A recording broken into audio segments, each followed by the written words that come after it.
കർത്താവിൻ്റെ മഹത്വമുള്ള നാമം വാഴ്ത്തപ്പെടുമാറാകട്ടെ. അനുഗ്രഹിക്കപ്പെട്ട ഈ നല്ല പ്രഭാതത്തിനായിട്ട് കർത്താവിന് സ്തോത്രം ചെയ്യുന്നു. ഈ പ്രഭാത സന്ദേശം കേൾക്കുന്ന എല്ലാ പ്രിയപ്പെട്ടവർക്കും വീണ്ടും വരുന്നവനായ ക്രിസ്തയേശുവിൻ്റെ നാമത്തിൽ എൻ്റെ പ്രഭാത വന്ദനങ്ങളെ ഈ നിമിഷം ഓർപ്പിക്കട്ടെ.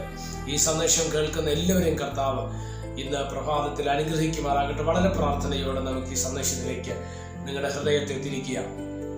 ശ്രദ്ധിച്ച്, നമ്മൾ കഴിഞ്ഞ 2 ദിവസങ്ങളായി ചിന്തിച്ചുകൊണ്ടിരിക്കുന്ന 21 സങ്കീർത്തനത്തിലെ 5-ാമത്തെ വാക്യത്തെ ആസ്പദീകരിച്ചുകൊണ്ടാണ്. അതിൽ ആദ്യത്തെ ചിന്ത നമ്മൾ പറഞ്ഞത് സ്തോത്രം, ശത്രുക്കൾ കാണുക വിരുന്നൊരുക്കുന്ന ദൈവം. 2, എണ്ണ കൊണ്ട് അഭിഷേകം ചെയ്യുന്ന കർത്താവ്. ഇന്ന് നമ്മൾ ചിന്തിക്കാൻ പോകുന്നത് നിറഞ്ഞു കവിയും, എൻ്റെ പാനപാത്രം നിറഞ്ഞ് കവിയും. നമ്മൾ ആ സങ്കീർത്തനത്തിലെ ആദ്യ വാക്യം എന്താണ്? യഹോവ എൻ്റെ ഇടയനാകും, എനിക്ക് മുട്ടുണ്ടാകുകയില്ല എന്നാണ് ആ വാക്യം ആരംഭിക്കുന്നത്, അല്ലേ? അതൊരു ലിറ്ററലായിട്ട് അല്ലെങ്കിൽ അക്ഷരികമായിട്ട് നമ്മൾ ആ വാക്യത്തെ ശ്രദ്ധിക്കേണ്ടത്. എന്തുകൊണ്ടാണ്? ദൈവം ഇല്ലെങ്കിൽ യഹോവ നമ്മുടെ ഇടയനായിരിക്കുമ്പോൾ ഒന്നിനും മുട്ടുണ്ടാകുകയില്ല എന്ന വാക്യത്തിന് അർത്ഥം അങ്ങനെ ഉണ്ട്. അപ്പൊ എന്താണ് ആ വിഷയത്തിന്റെ അർത്ഥം, ഇല്ലെങ്കിൽ എന്താണ് അവിടെ ഉദ്ദേശിക്കുന്നത് എന്ന് ചോദിച്ചാൽ, ഭൗതികമാണോ ആത്മീകമാണോ എന്നുള്ളൊരു ആശയക്കുഴപ്പം ഒരു പക്ഷെ പലരുടെയും ജീവിതത്തിനകത്ത് ഉണ്ടാകും. എന്തിനാണ് ഒന്നിനും മുട്ടില്ലാത്തൊരു അനുഭവത്തെക്കുറിച്ച് അങ്ങനെ പറയുന്നത്? 10 നൂറ്റാണ്ടിലെ സഭയെക്കുറിച്ച് അപ്പോസ്തല പ്രവൃത്തികളുടെ പുസ്തകം നമ്മൾ പഠിക്കുന്ന സമയത്ത് സ്തോത്രം, അവരൊന്നിനും മുട്ടുവരാത്തവരായിരുന്നു, അവർ കൃപയ്ക്ക് മുട്ടില്ലാത്തവരായിരുന്നു, ആത്മാവിന് മുട്ടില്ലാത്തവരായിരുന്നു, ധാരാളം കൃപ അവർക്ക് ലഭിച്ചു എന്നൊക്കെ നമ്മൾ വായിക്കുന്നുണ്ട്. ആദിമസഭ അവർ കോൺസെൻട്രേറ്റ് ചെയ്തിരുന്ന, അവർ ഏകാഗ്രത കൊടുത്തിരുന്നത് അവരുടെ മേൽ വെളിപ്പെട്ട ആത്മീക നിലവാരത്തെയാണ്, അല്ലേ? സ്തോത്രം. നമുക്കറിയാം, 10 നൂറ്റാണ്ടിലെ സഭയ്ക്കകത്ത് നടക്കുന്ന ഉണർവിൻ്റെ ഏറ്റവും വലിയ അടയാളം എന്ന് പറയുന്നത് അവർക്കുള്ള വസ്തുക്കളെയും സമ്പത്തിനെല്ലാം വിറ്റുപറക്കി അപ്പോസ്തലന്മാരുടെ കാൽക്കൽ കൊണ്ടുവന്ന് വെച്ച് സകലതും പൊതുവകയെന്ന് എണ്ണുന്ന ഒരു തലത്തിലേക്ക് അന്നത്തെ ഉണർവ് മാറി എന്നുള്ളതാണ്. സ്തോത്രം. അവർക്കുള്ളതിനെല്ലാം അവർ വിൽക്കുകയായിരുന്നു ചെയ്തത്. ഇന്നതല്ല സംഭവിക്കുന്നത്, അല്ലേ? ഇന്ന് ഉണർവിൻ്റെ അടയാളമായിട്ട് ഇന്നത്തെ കാലത്ത് കാണുന്നത് ചേർത്ത് വയ്ക്കുക എന്നുള്ള തലമായിട്ടാണ്, അങ്ങനത്തെ ഒരു തലം. പക്ഷെ 10 നൂറ്റാണ്ടിലെ സഭയ്ക്കകത്ത് ഉണർവ് നടന്ന സമയത്ത് അവർക്കുള്ളതിനെ അവർ വിൽക്കുകയായിരുന്നു. അവർ അതിനെ കൊണ്ടുവന്ന് പൊതുവായി അപ്പോസ്തലന്മാരുടെ കാൽക്കൽ വെക്കുന്ന ഒരു അനുഭവം, അതായിരുന്നു അന്നത്തെ ഉണർവിൻ്റെ ഒരു ലക്ഷണങ്ങളിൽ ഒന്നായിട്ട് നമുക്ക് കാണുവാൻ തക്കവണ്ണം ഇടയായി. ഇന്ന് എന്താ, എവിടേക്കാണ് നമ്മുടെ ചിന്തകൾ പോകുന്നത്? ആത്മാവിൻ്റെ നിറവാണോ വിഷയം? ദൈവശക്തിയാണോ നിശ്ചയം?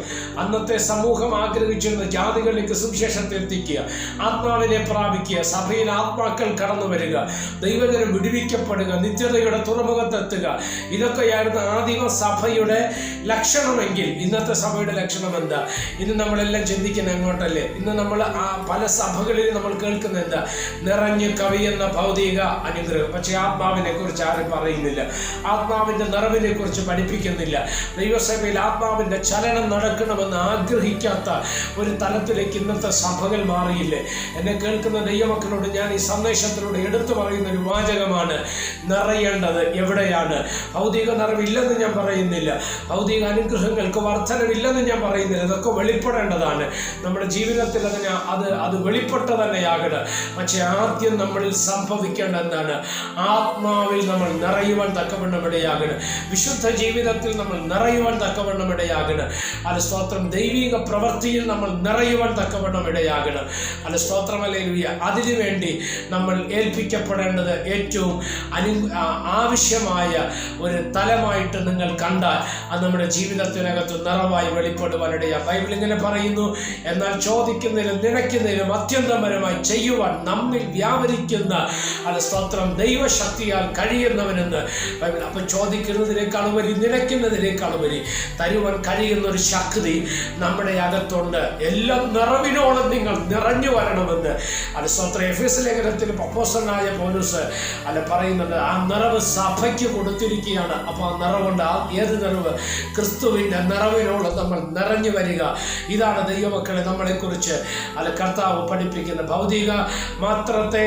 ഭൗതിക തലങ്ങളെ മാത്രം ലക്ഷ്യമാക്കിക്കൊണ്ട് യാത്ര ചെയ്യാനില്ല, പകരം ദൈവത്തിൻ്റെ കൃപയിൽ ആശ്രയിച്ച് ദൈവത്തിൻ്റെ കൃപയിൽ ചാരുവാൻ തക്കവണ്ണം ദൈവത്തിൻ്റെ ആത്മാവ് നമ്മളെ സഹായിക്കട്ടെ. ആ നിറവ് പ്രാപിച്ചുകൊണ്ട് മുന്നോട്ട് പോകുവാൻ കർത്താവിൻ്റെ മക്കളായി നമ്മെ കർത്താവ് ഇട നൽകട്ടെ എന്ന് ഞാൻ പ്രാർത്ഥിക്കുന്നു. ഒരു നിമിഷം പ്രാർത്ഥിക്കാം. പരിശുദ്ധനായ ദൈവമേ, സ്വർഗീയ നല്ല പിതാവേ, അനുഗ്രഹീതമായ ഈ നല്ല സമയത്തിനായിട്ട് സ്തോത്രം ചെയ്യുന്നു. ഒരു സന്ദേശം കൂടെ കർത്താവ് ഞങ്ങൾക്ക് നൽകിയതിനായിട്ട് സ്തോത്രം. ഇത് ആയിരങ്ങളിലേക്ക് എത്തിച്ചേരുവാൻ ദൈവം ഇടയാക്കണം. അനേകർക്ക് ഈ സന്ദേശം അനുഗ്രഹമാകണം. ഈ പ്രഭാതം ഈ സന്ദേശം അവർ കേട്ടുകൊണ്ട് അവർ പല പ്രവൃത്തികളിലേക്ക് അവരുടെ ജീവിതത്തിനകത്ത് അനുഗ്രഹമാകട്ടെ. ആത്മീയ ഉത്തേജനത്തിന്, ദൈവരാജ്യത്തിന് കെട്ടുപണിക്ക്, ദൈവസഭയുടെ അനുഗ്രഹത്തിന്, ആത്മാക്കളുടെ വിടുതലിന്, കുടുംബങ്ങളുടെ സൗഖ്യത്തിന്, അനുഗ്രഹത്തിന് കാരണമായി മാറുവാൻ സ്വർഗ്ഗം ഇടവരുത്തേണ്ടതിനായിട്ട് ഞങ്ങൾ പ്രാർത്ഥിക്കുന്നു. സമസ്തവും തൃക്കരങ്ങൾ തരുന്ന കൂടെ ഇരിക്കണം. മഹത്വം അങ്ങേക്ക്. യേശു കർത്താവിന്റെ നാമത്തിൽ പ്രാർത്ഥന കേൾക്കണം സ്വർഗീയ നല്ല പിതാവേ. ആമേൻ. എല്ലാവരെയും ദൈവം അനുഗ്രഹിക്കട്ടെ. God bless you.